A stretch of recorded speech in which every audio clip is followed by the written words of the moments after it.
Good morning, everyone. My name is Travis Williams. My pronouns are he, him, and I am the volunteer host for today. I'm glad we can gather together today in the spirit of shared values and community. Whether you're a longtime member or a first-time visitor or somewhere in between, here in person or joining via our live stream, we're glad you're here. So that our time together is not interrupted, please take a moment to silence your devices or put them on Do Not Disturb or airplane mode. I appreciate each of you and your consideration and respect for one another. Let's go ahead and get started. Our musical guests today are Eileen Gannon and Emer Arkins. Emer and Eileen have been lighting up the Irish music scene in St. Louis and beyond for many years. Their musical duet has toured across the U.S., Ireland, and beyond. Emer is an award-winning singer and fiddle player from County Clare and has toured extensively all over the world. Eileen, a St. Louis native, is one of the top Irish harp players in the world and has won numerous accolades. Together, they perform a beautiful blend of haunting melodies and plenty of toe-tapping dance tunes. Their first selection today is Mrs. Judge by Turlough O'Carolan.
Thank you, Emer and Eileen. The Ethical Society Board President, Scott Wright, has a special message to share with us today. Please welcome up Scott Wright.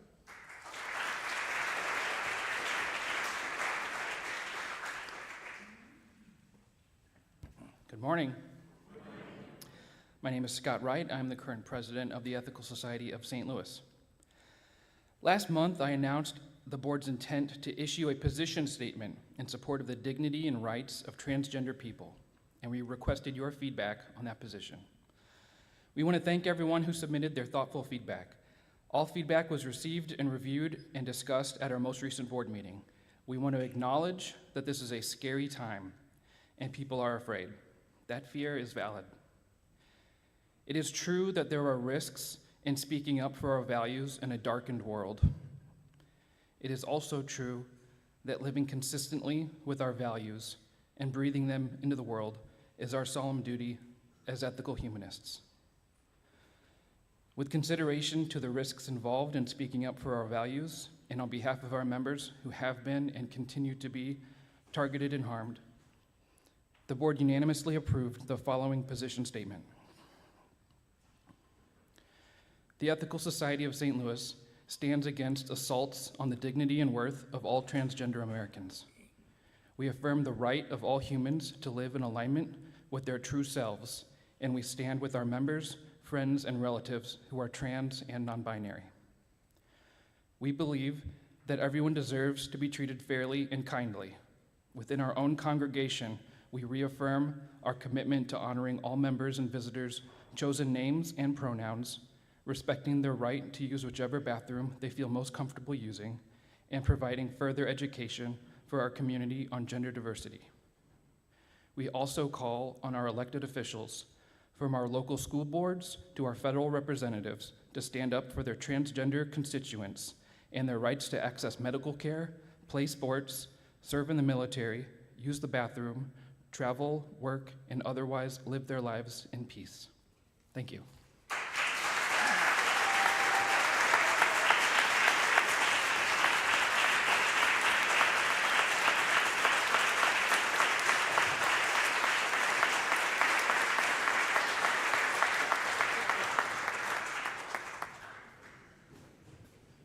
Thank you so much, Scott.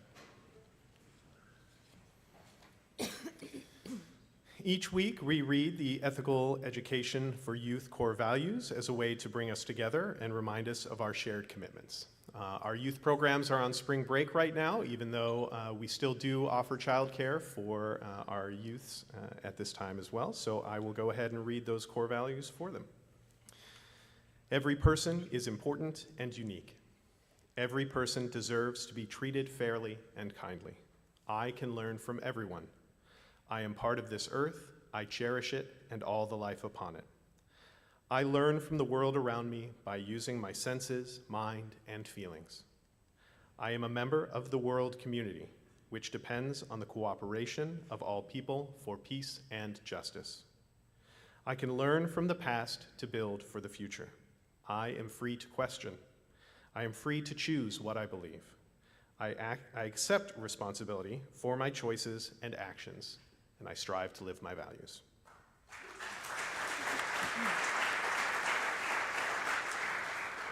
Our youth education program is available to all children and provides a robust ethical education. I hope they're having a fantastic time with their activities downstairs. It's now time for opening words, when we get to learn more about our fellow community members and their interests and passions. This is a time to deepen our connections with one another. Please join me in welcoming Kyle Nienhaus.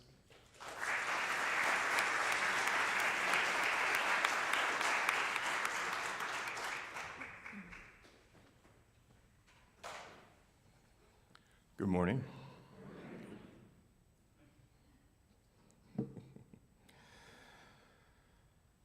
Brothers and sisters and everyone in between and otherwise, can I get a Darwin? I do thank goodness that we're all here gathered together this lovely morning. If I may ask, who among us is a new or even repeat visitor or maybe a new member within the past year or so? Raise your hands, raise your hands. Ooh, very nice. It sure is wonderful to see such growth in one of the tent poles of the ethical culture movement. But if you were like me, you may have found it difficult at times to put into words what exactly humanism is. I seek to aid the journey of humanists at this crossroads, new or old. To say that humanism is a reaction to religions being false is to have it backwards. Humanists seek, humanists versuch. Humanists ask, and then what happens? That is our MO, to look forward, look towards deed and not creed. Can I get a Darwin? This is a lot of fun. That is our MO, to look, when we say humanists seek, it is the best in ourselves that we seek, despite being human, all too human. Therefore, humanists must seek to listen, to empathize, to be willing to apologize and willing to forgive. And likewise, humanism is not simply reducible to science or even philosophy. Remember that philosophy means love of wisdom, and here we find a key to better understand humanism. For understanding what humanism truly is requires a new language. It may seem counterproductive to introduce a completely new word to describe a word we have only a tenuous grasp of, but humanism is in fact an eupraxiphy, or good practice of wisdom. It is not a book of rules. It is a life stance of creativity in reality, a true looking forward, the preservation of our predicament as self-perceptive primates in a way never before seen in the known universe. Can I get a Darwin? Humanism is the ethical march towards the future, a reality-affirming, yes-saying, pulling humanity up out of accident and into purpose. And there's nothing spooky about it. Therefore, humanism says, become eupraxiphers unto yourselves, for by doing so, you inspire others to do likewise. Can I get a Darwin? Darwin. In case you didn't actually know, this is my real voice. Thank you very much for your attention.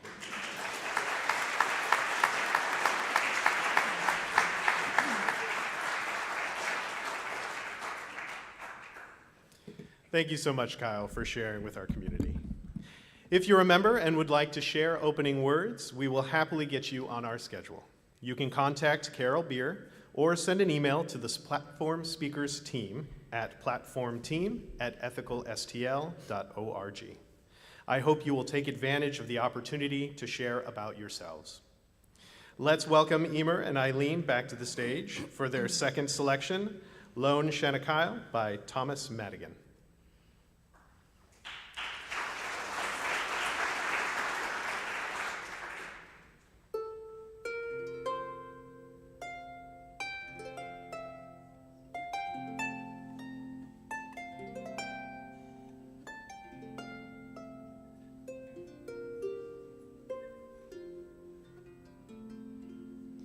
Far, far from the isle of the holy and grand, where wild oxen fatten and brave men are banned, all lonely and alone in this far distant land, do I wander and pine for poor Erin? Sweet, sweet Inishkaig, that sacred and blessed, a fit place for a saint or a warrior's rest.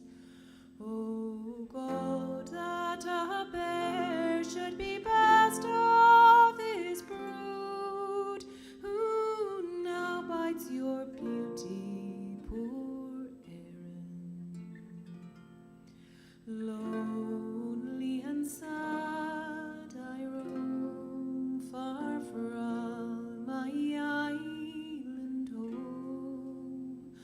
where the wild waves surging foams, headlands appearing, clouded in silvery spray, thrashing through heaven's bright rays, for the glory and pride of poor Erin. Sad, sad is my fate in weary exile. Dark, dark are the night skies round lone Shanakyle. Your murdered sleep silently pile upon pile in the coffinless graves of poor Erin. I am watching and praying through the length of the night for the grey dawn of freedom, my signal to guide. My rifle is ready and my saber is bright to fight once again for poor Erin.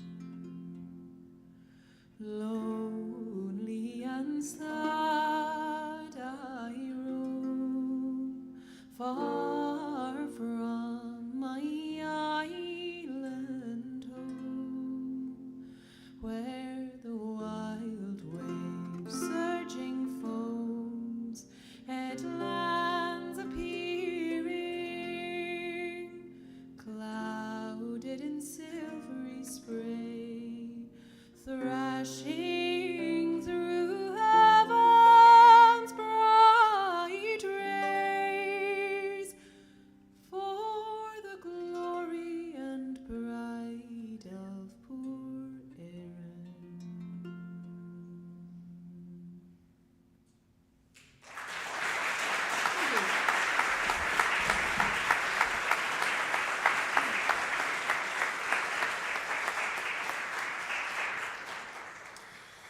Thank you so much. That was sad and beautiful and made me homesick for a place I've never been.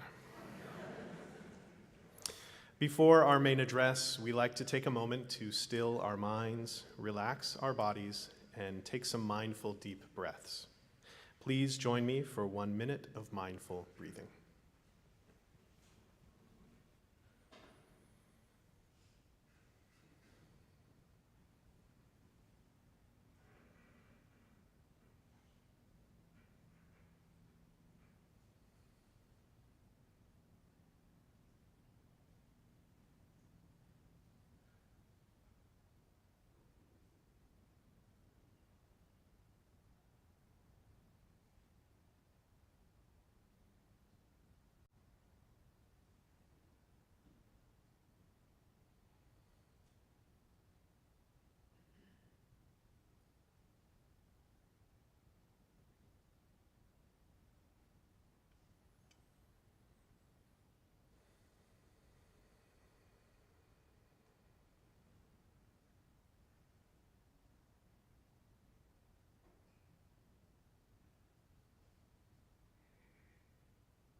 Thank you so much. Our platform address today features Reverend Dr. David Breeden. David has a Master of Fine Arts in Poetry from the Iowa Writers Workshop and a PhD from the Center for Writers at the University of Southern Mississippi, with additional study in writing and Buddhism at Naropa University in Boulder, Colorado. He also has a Master of Divinity degree from Meadville Lombard Theological School in Chicago. David is an associate member of the Institute for American Religious and Philosophical Thought and chairs the Education Committee of the American Humanist Association. He is the recipient of the 2023 American Humanist Association Distinguished Service Award. Please join me in extending a warm, though remote, welcome to Reverend Dr. David Breeden.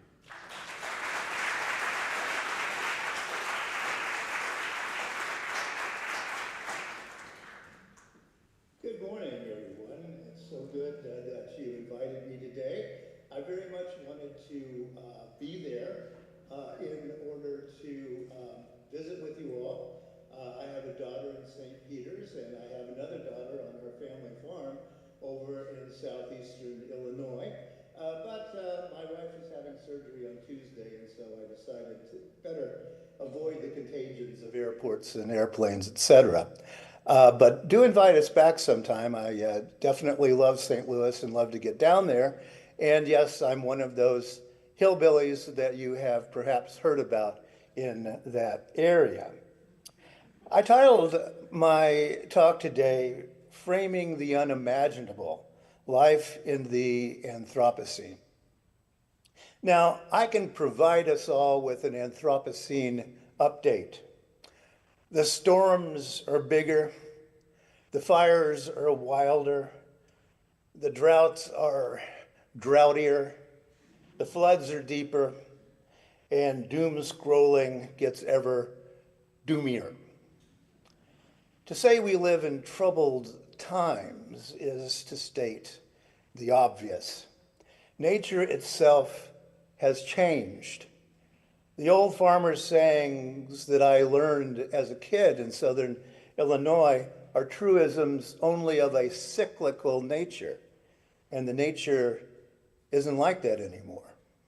One of our sayings to start farming in the spring was, when the snakes get to crawling. But I think I'm glad I'm not a snake, because nowadays I would not know when to start crawling. Messed up seasons kill animals, kills plants, and it kills human beings. We live in the Anthropocene, an epoch in which human actions have profoundly affected the climate itself. It's all kind of doomy. The Anthropocene drives animal and human migration. It drives our economy. It drives elections. It will drive more and more wars. But it's where we live now, in a human-created climate. And free-thinking people in our tradition believe that human beings can fix human problems. That's the center of humanism. Further, we think that putting a frame around reality can help us find those solutions. And we are a people of hope. We will continue trying to figure this out. We know definitely, by the way, in our positions in this world, that causing Armageddon is not a good plan for the human future. We need another one. We must frame the unimaginable in order to imagine solutions. I am means into, imagine, get those imaginations going so that we can face the fabric of our new reality. When I originally began working on this address, I thought of creating it with the title, What's an Ontology and Why Do You Want One? That sounds a little bit frivolous, and I kind of decided maybe I shouldn't say that. But, still yet, I think we do need an anthology. A doomy thing I read the other day. Yes, microplastics are now blocking photosynthesis. Not a good message for us old farmers. And of course, I woke up yesterday morning reading about 12 dead in Missouri, and my kid, who lives a mile away from any neighbors in southern Illinois, spent over 3 hours in the laundry room cowering as a almost Category 1 land hurricane passed over our family farm. Now, we've been living there since 1842, and this has been the worst winter ever. Oh, and have you seen any good elections lately? It's kind of doomy around us. It's time for liberal traditions to look at our resources. The feature of studying liberal theology is that one of the things we do sometimes is create some family tensions. For example, Felix Adler of ethical culture his dad was a rabbi, and they sent him to Germany to study in Germany to become a rabbi. Now, as often happens when we send young people to Germany for study, he came back an atheist. Ralph Waldo Emerson's brother William, older brother, also went to study in Germany to become a Unitarian minister, and he came back, wouldn't say he was an atheist, but he did become a lawyer. And he told Ralph Waldo, whatever else you do, don't go to Germany to study. Now, the main philosopher behind Felix Adler's thinking was the German philosopher Immanuel Kant. And Adler resonated with 2 points about Kant's philosophy, especially. First, Kant's assertion that the human mind can neither confirm nor deny God. Humanity just can't know, said Kant back in about 1785. So it's been a while people have had time to reflect on this. The second thing that Kant said is that since we humans cannot know the gods nor their wishes, we have to figure this out for ourselves. How do we find human ethics when the phone line to the gods doesn't operate anymore? Or maybe it never did. Treating a person as a means, if we're going to get at the ethics of this, treating a person as a means, according to Kant and Adler, is flat wrong. Never treat a human being as a means toward an end, but always an end in and of itself. That's where we get this idea about the value of the individual, inherent. There's no qualifications to being an inherent, correct, fully armed human being in the world to do as you wish with your will and your free actions. We must treat the other as we treat ourselves. That is absolutely central to the way that Kant was thinking.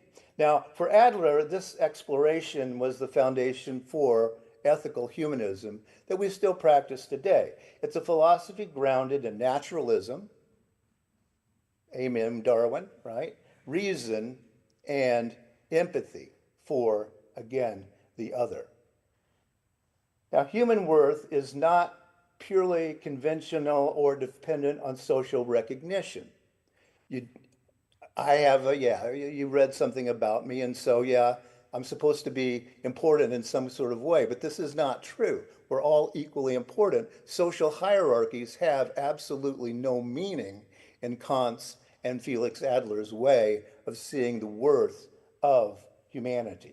Now, this belief translated into Adler's insistence also on, I'm going to take these wires out of my ears for a moment, also on how do we do in public, in the larger social sphere. And I was hearing things about what you're doing out there. Very good statement, by the way. Very proud of you for doing that. We must stand up, all of we in the liberal religious traditions, we must stand up for this value of all human beings inherently. Now, this means that each person's subjective desires, what I want, or taste shape what right action is, but if you happen to enjoy something abhorrent, well, wait a minute. I think the golden rule begins to break down. People ask Kant about this in his own lifetime. Isn't what you're saying here, this categorical imperative, isn't this only the golden rule? Well, Kant claimed to the contrary, that his categorical imperative is universal. And it goes like this: act only according to that maxim, whereby you can at the same time will that it should become a universal law. All right, and the golden rule, Kant says, is not like that. So Kant claimed this avoids relying on personal preference when we decide how to treat other human beings. It tests whether the form of your proposed action can be made into a consistent law for everyone. And that's the central universality of this. We must treat all human beings as ends in themselves. always act so as to elicit the best in others and thereby yourself, a central cornerstone to ethical culture. So, should I beat up this guy and steal his car just because, yeah, I can? Well, the answer is no, not a good thing for all human beings to do. Very clear. This line of reasoning creates what Isaiah Berlin called the concept of freedom from. And the freedom from means that people, for the most part, aren't going to beat me up and steal my car. I have a freedom from that. Isaiah Berlin pointed out, however, that we also need a freedom to. But Felix Adler and Kant had already thought about that as well. Respect for human dignity. We must do that. We are ethically, imperatively required to do that. We must respect universal moral autonomy around with all people and some sort of universal moral law. No, not everyone is going to act in this way, but we are going to act in this way. And yeah, that's a nice world if you can get it, and that's why we keep striving for it, despite everything else that happens. Adler maintained that we as a society are then duty bound to mutually work toward individual flourishing because everybody has exactly the same worth, dignity, and rights at birth. So you don't achieve it, you get it from the get-go. And that, of course, is why ethical culture in the early days did the settlement houses for poor people, trying to help get them to understand a way to make a living. Kindergartens, big thing early on in ethical culture. If you've been to the New York Ethical Culture Society, there on Central Park, there's a school right by it. Educational reform projects were very, very big early on, all meant to improve people's material circumstances so that their moral autonomy can be actualized in this life, not in the next one. Adler credited Kant for the principle that moral obligation arises from reason alone, an obligation each of us has, not because a God of some sort told us you've got to do that, but because we know it's the right thing to do. We have spent the time to reflect upon that. Should I beat up the guy and take his truck? No, I should not. If stealing vehicles is based mostly on social and economic inequality, however, maybe I should take a look at that and think about why someone wanted to beat me up and steal my truck. That's what we're asked to do upstream. Hence, all attempts at education that we have, so important to what we're doing. And by the way, I suspect we will be needing to do much more concerning education in the near future. We're watching some very scary things. That's a quick summary of what the ethics are that are baked into ethical culture societies as I see them. Another thing, to switch the metaphors a little bit here, I don't want to cross them up too much, but the DNA of ethical culture societies is hope. Hope is the DNA that flows through all these years of working and striving. Hope that human beings can fix human-created problems. Human beings can fix human-related problems because we know we're the ones who made them in the first place. Circling back to the era of Immanuel Kant, one implication of Kant's theory of how our minds work is that the categories we have are pre-wired in our minds. We are pre-built to perceive equality among human beings. We each of us create our reality, and we must consciously create the reality that we wish to see in the world.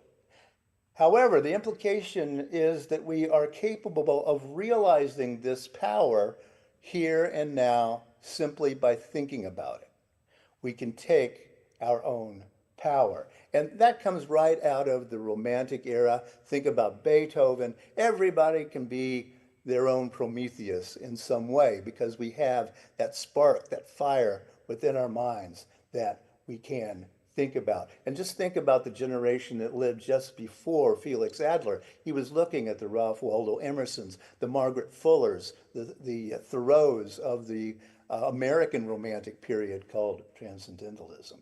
And I hope you can see the point that I'm making here, that philosophy, it seems very abstract. Why do you want to sit around talking about that sort of thing? But Adler knew very well that we are all practical philosophers right now, here, every day, looking at these problems. So we're not surprised by human problems. We've already thought it through, and we know people are going to pretty well mess things up, and we're going to have to go back and fix them a little more. Now, I did mention that I almost called this what's in an ontology and why do you want one?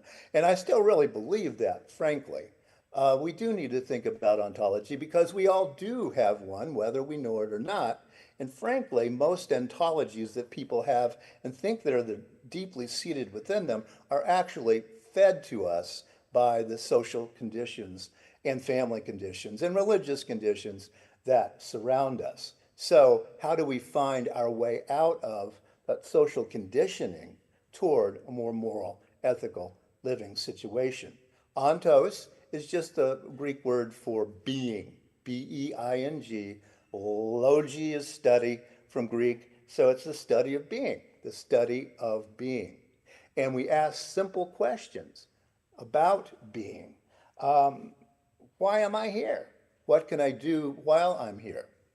What's different about our ontology? We believe we can do something. I was raised Pentecostal in Southern Illinois. The ontology of Pentecostals and fundamentalists is you can't do anything because God already has it all wired. So you're just following along. We do not think that is the truth. And therefore, we must think outside of that ontology that so many Americans and so much of the world is always pushing toward some way of doing that. Why do I want an ontology? Because everybody has one. Why do I want a considered ontology? Because most people don't have one. And if we are going to act differently, morally in this world, we have to consider what we're doing.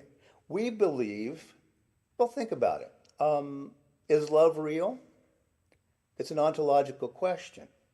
But yet, if we think about love and consider it deeply, it affects how we raise our children, how we live our lives. So ontology does indeed do it. And also, I think we can also realize for most of us that while we ourselves discover these things in the wealth of our thinking, and sometimes in physical circumstances, we owe something. And Felix Adler was very careful to be sure that question was always in the front. What do I owe the world simply because I'm fortunate enough to exist in it during this exciting Anthropocene time? Kant said that time and space are merely categories. They're just things in our mind. And we still don't know if this is true or not, but it is why Einstein never got the Nobel Prize for his theory of relativity. It could be that time and space don't exist, and Kant may have discovered that. We still don't know, but people studying the block universe think that, yeah, maybe time and space don't exist, despite the old saying that time and space exists so everything doesn't happen and crash into each other at the same time. Now, Kant talked about what he called the ethical manifold. It's probably one of the most mysterious things in ethical culture. But what he meant by the ethical manifold, putting all these things together, is that we live in a world in which there are a myriad of unique, indispensable, individual human beings. We live there, and we must live in it ethically and responsibly, helping others flourish all the time that they do that. It's all about interrelatedness. And of course, we've discovered a lot since Felix Adler's time. Nowadays, we add plants, non-human animals, the planet itself into our ontology of what needs to be helped to be more flourishing. And yeah, our planet is kind of in a sorry bit of space right now. We have a shared responsibility then, Adler tells us, to work together to face things like the climate challenge and the social inequalities that we still face and protect, again, yes, those most vulnerable. We must do that in humility because we know we're not done thinking yet. So we must stay somehow humble about it. And we must do it in empathy. And that includes multiculturalism. Yesterday was a great article in the New York Times about St. Louis and how much immigrants have helped St. Louis. I mean, when I was around there as a little kid in the 50s, it was a very large city. We know that since that time, it's been shrinking in population, and it is immigrants that will rebuild St. Louis and Midwest in general and America. So let's figure out a way to do a little bit better about how we're treating other people, the actions that we must do now, the tactics in order to help.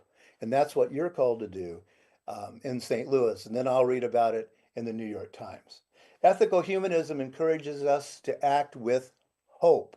I really want to underline that hope, believing in the power of kindness and empathy and collective effort to make life more just and more meaningful for everyone. We want a generative ontology. We want to generate ideas. We want to generate hope. We want to generate a future where people don't suffer under the boot of stupidity. Let's see if we can fix that world. Generative, creative, and hopeful. There are no cosmic decrees. Adler said it, Kant said it, I'll say it. There are no cosmic decrees. There's only you and me to fix the world that we live in now. Us together. It's been a long time since I've been in your building, but so I don't remember, but a lot of ethical societies have a sign somewhere in the building that says the place where people meet to seek the highest is holy ground. I believe that deeply as a humanist. Where we get together is holy ground, sacred ground. And what makes it so is not the building, is not anything burning or symbols, etc. It's us, human beings, joining in mutual conversation. Well, I hope I get you to think a little bit about what ontology is, even if you don't want to look it up in a book. But think about the basic assumptions of how you live. As all things are in our liberal context, it's not about adopting a rigid dogma. You must do this or you're a bad person. No, it's about fostering awareness of those deep assumptions that shape our perspectives, the way we see the world, and our choices within the world. Knowing our deepest being makes a life whole. Well, thank you for inviting me to visit today. I wish I had gotten to come down, but do invite us another time, and I'd be happy to stop by and see your building again. I performed a wedding there 20 years ago or something of that sort. But do remember what I said today. When you have a little time to think about it, go back, read a little Felix Adler. He's all over the net. You don't have to buy a book. And reflect a little bit about this human idea that we ourselves make reality and we ourselves make the future. So may it be. Thank you.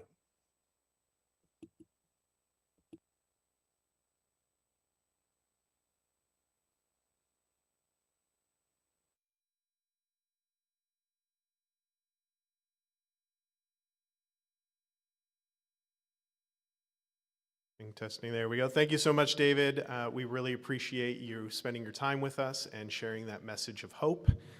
It's very important at this time. Please join me in welcoming Matthew Heil to the stage for a brief update on our annual pledge drive.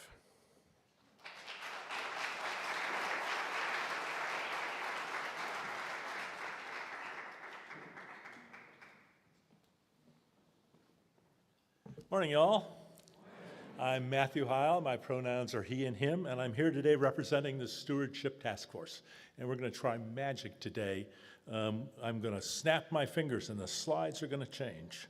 But first, please close your eyes. Now, please do not raise your physical hand. But in your mind's eye, if you have pledged already, please raise your mind's eye hand. Okay? Okay, put down your mind's eye hand and open your windows, open your eyes. Who knows? So for those of you whose minds saw your hands in the air, thank you. We really appreciate your generosity. Why do we come to the society? These are a list of banned words compiled by the New York Times. Like George Orwell's 1984, the administration wants these ideas to disappear. Why do we come here? If you search our website, you'll probably find most of those ideas.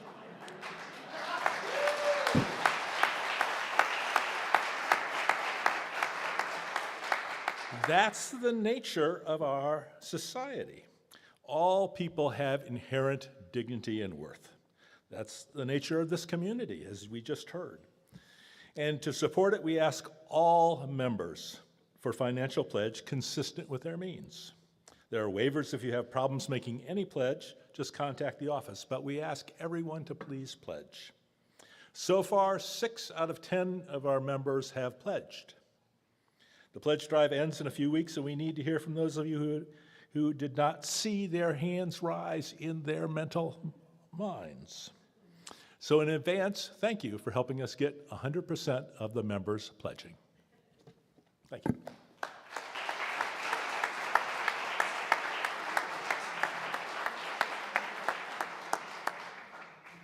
Thank you so much, Matthew. The welcome team will now take up a collection to support the society.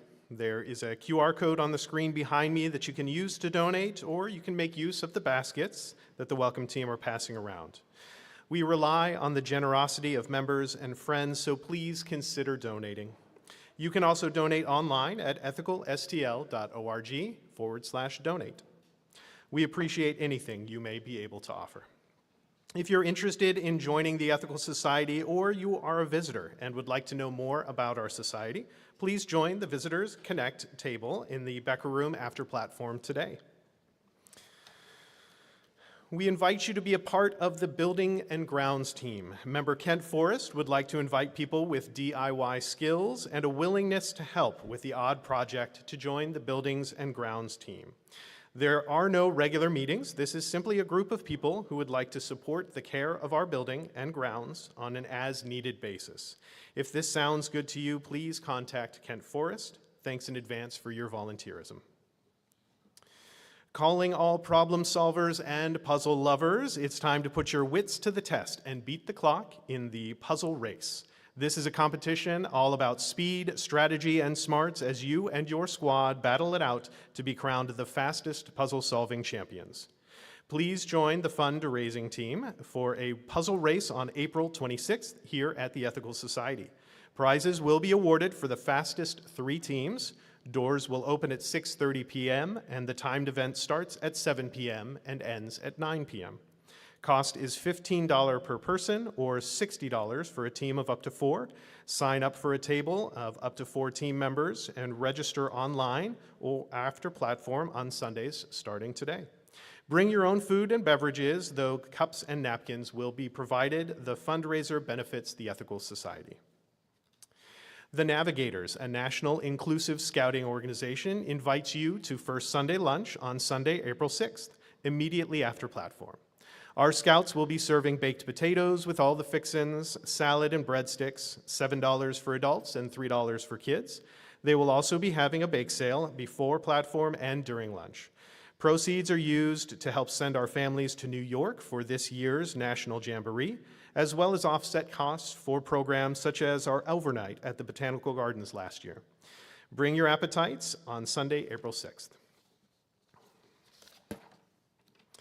We'd love to keep you informed about the future events at the Ethical Society of St. Louis. You may use the QR code to sign up for weekly newsletter, check the Friends of the Ethical Society Facebook group, or email the relevant staff person or member. This is a busy and vibrant place that relies on volunteers, and I hope you get involved and connected in our community in ways that feel meaningful for you. Travis, Yes, what kinds of puzzles? I don't know. Jigsaw puzzles. Let's welcome Emer and Eileen for their final musical selection, a medley of barn dances, Lord Leitrim and Naya's barn dance, illustrating a variety of Irish musical tradition.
Thank you so much for sharing that wonderful music with us today. I want to thank all of you for being here today for each other and for yourselves. I hope today's platform helped you feel more connected to one another and motivated you to get involved in the community and the causes that you are passionate about. I also welcome you to spend more time in community today. There is coffee in the large room downstairs just below us. If you don't know where that is, just follow the crowd down the stairs or the elevator here on the west side. I hope you have a great rest of your day and a wonderful week, and a reminder to unsilence your phones if you choose to do so, or you can keep them muted if you just want to ignore stuff for a while. Thanks so much, everybody.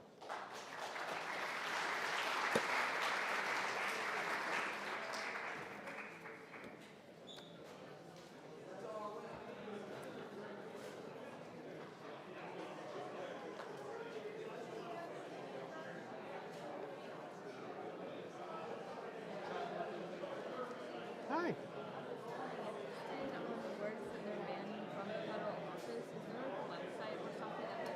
I'm sure there is. I would imagine that Matthew Heil would, because he's the one that brought all those up. So he might be able to direct you to where he got